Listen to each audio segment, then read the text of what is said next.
Un pas sur scène. Bonjour à toutes et à tous, aujourd'hui je vous propose un épisode autour d'un grand sujet d'actualité dans les arts de la scène. Nous allons parler du Festival d'Avignon. On est début juillet, le festival vient tout juste de commencer et je me suis dit que c'était sympa de mettre à l'honneur un épisode dédié au festival, étant donné en plus que cette année c'est la 80e édition, donc pourquoi pas. Dans cet épisode, je vais vous parler un petit peu de pourquoi le festival est né, je vais vous faire un petit topo sur l'historique, mais sans trop m'attarder, et je vais vous parler du festival en lui-même. Qu'est-ce que c'est, combien de temps ça dure, qu'est-ce qu'on peut y trouver, etc., etc. Je crois que ce qui m'intéresse avec cet épisode, c'est de vous plonger dans l'ambiance du festival et si vous n'y êtes jamais allé, de vous donner peut-être l'envie de venir assister à l'événement au moins une fois dans votre vie, parce que c'est vraiment une aventure humaine absolument incroyable. En fait, c'est même plus qu'une aventure humaine, moi je trouve que c'est une aventure qui est vraiment bouleversante. Bouleversante pour les spectateurs, mais aussi pour chaque artiste qui va venir s'y produire. Parce que c'est une très grande aventure, ça demande une très grande organisation. Et puis ce qu'il faut savoir, c'est que le Festival d'Avignon, ça dure presque un mois. Là, pour notre année 2026, on est sur une session du 4 au 25 juillet. Il faut savoir que pour la plupart des personnes qui se produisent, la plupart des artistes qui se produisent, ils se produisent pratiquement tous les jours, avec quelques jours de relâche. Mais je vous laisse imaginer l'aventure que ça représente de devoir jouer presque tous les jours le même spectacle, de rencontrer soudainement une grosse quantité de public. On est vraiment plongé dans un univers, on est plongé dans ce côté 100% artistique et d'une manière très intensive pendant presque un mois. Et puis il faut savoir aussi tout ce qu'il y a avant, en amont, sur l'organisation, et puis l'après, parce que le Festival d'Avignon, ça permet également d'ouvrir éventuellement des portes à d'éventuelles futures programmations. Donc l'expérience, elle est bouleversante pour les artistes, parce que ça peut leur ouvrir des portes, et puis c'est aussi une énorme aventure humaine. On vit ensemble et on se côtoie pratiquement tous les jours. Ça demande une organisation extrêmement rigoureuse. Donc voilà pourquoi déjà rien que du plan des artistes, c'est une aventure qui reste marquée, qui reste gravée. Ensuite, du côté des spectateurs, l'aventure peut être également extrêmement prenante. Déjà, rien que d'imaginer une ville où la circulation habituelle est complètement à l'arrêt et où, à notre époque, on se permet de dédier des rues entières aux arts de la scène, à la circulation piétonne, rien que ça, déjà, pendant aussi longtemps, pendant 3 semaines, un mois, ça, déjà, à notre époque, c'est une manière de nous plonger complètement hors du temps. Et puis après, il y a l'aspect spectacle. Même si vous allez en voir 2, 3, pas énormément, mais que ce sont des spectacles qui vont venir vous toucher personnellement, qui vont venir vous parler. Non seulement c'est des spectacles qui peuvent vous amener à réfléchir, à changer peut-être certaines pensées, ou à découvrir des choses que vous ne saviez pas. Mais au-delà de cet aspect cognitif, vous pouvez aussi simplement en avoir plein la vue. Notamment avec des décors qui sont particulièrement grandioses ou avec des effets de scène qui sont vraiment très recherchés, le fait de jouer avec les lumières, de jouer avec les sons. Ça peut plonger vraiment le spectateur dans une ambiance très particulière. Et alors je disais plein la vue, mais c'est un plein d'émotions qui nous traversent. On se sent habité par un ailleurs, par un autre monde. On est vraiment transporté complètement ailleurs. Et certains spectacles réussissent vraiment ce pari. Et juste pour ça, ça peut arriver en effet de sortir d'un spectacle et juste de se dire « Waouh, c'était incroyable ». Bref, le Festival d'Avignon, c'est une aventure humaine qui va venir solliciter nos capacités à relationner tous ensemble. Ça sollicite aussi l'expérience, le fait de venir stimuler tous nos sens, notamment quand on va venir assister au spectacle. Et évidemment, ça va amener des rencontres parce que on va sans cesse à la rencontre d'eux. que ce soit à la rencontre du public, que ce soit à la rencontre des artistes, que ce soit à la rencontre des autres spectateurs avec qui on peut discuter, échanger. Bref, c'est vraiment un espace où on vit et où on vibre pleinement les uns avec les autres, ce côté artistique, mais à fond, quoi. Bon, je pense que ça y est, maintenant je vous l'ai bien vendu. Maintenant, je vous propose juste de repartir un petit peu dans l'historique, le pourquoi ce festival est né, dans quel contexte, parce que je trouve que c'est extrêmement intéressant et surtout très représentatif du festival qu'on connaît, tel qu'on le connaît, à aujourd'hui.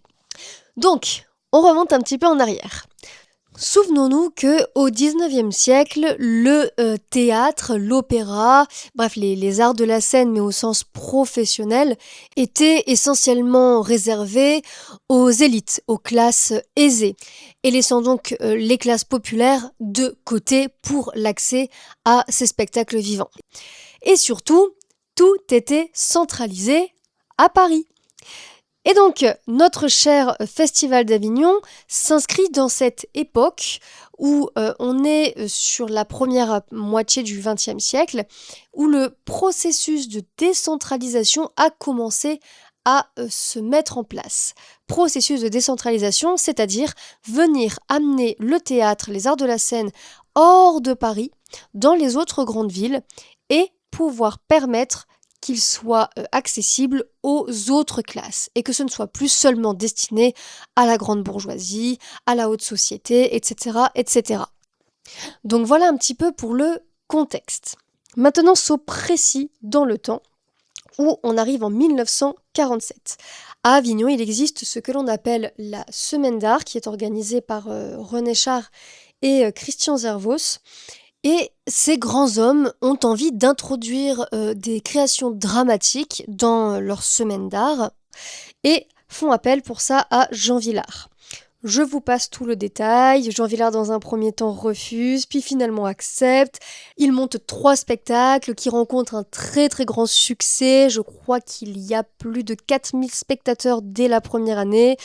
Et le tout a été conçu avec des moyens quand même relativement modestes, peu de subventions, donc c'était quand même assez incroyable pour une première édition, un commencement. Très rapidement, le festival va prendre de l'ampleur, on va plus être sur juste une semaine, mais 2 semaines, et puis ça va finir par être de plus en plus long. Et on va arriver à une date charnière qui va être 1966, où on va avoir la naissance du fameux off. Donc, pour ceux qui ne connaissent pas du tout le Festival d'Avignon, il est séparé en 2 catégories. On a le in et le off.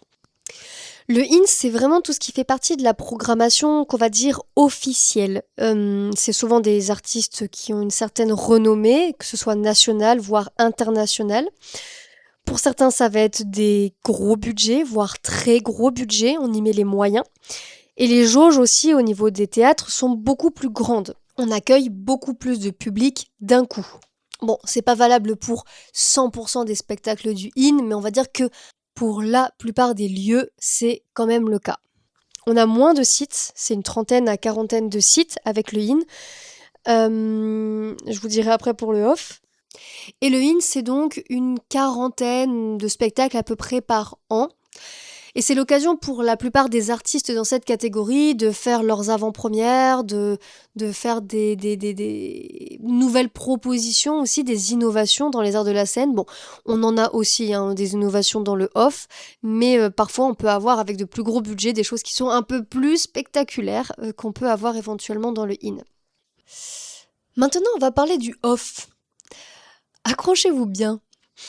Il y a, pour cette édition 2026, plus de 1700 spectacles de programmés. Alors, c'est énorme. Et ils sont répartis sur plus d'une centaine de lieux différents, même jusque 140. Alors, je vous laisse imaginer l'intensité pour pouvoir jouer et faire tourner la totalité de tous ces spectacles sur ces 140 lieux. Ça peut être des théâtres classiques, donc qui ont toute la technique et la place et des plus grandes jauges, comme on peut avoir des petits lieux, des lieux éphémères, des lieux qui sont pas forcément à la base adaptés pour le théâtre, et qui vont venir s'adapter justement pour les créations Alors, ça peut être du théâtre, mais il faut savoir que le festival, d'Avignon, c'est pas que, du théâtre. Les lieux doivent s'adapter aussi à des spectacles, par exemple, de danse, des spectacles comédie musicale. On a aussi parfois des spectacles avec des acrobaties. Bref, on célèbre vraiment tous les arts de la scène, au sein du festival. Et donc je disais, je vous laisse, imaginer 1700 spectacles, le rythme.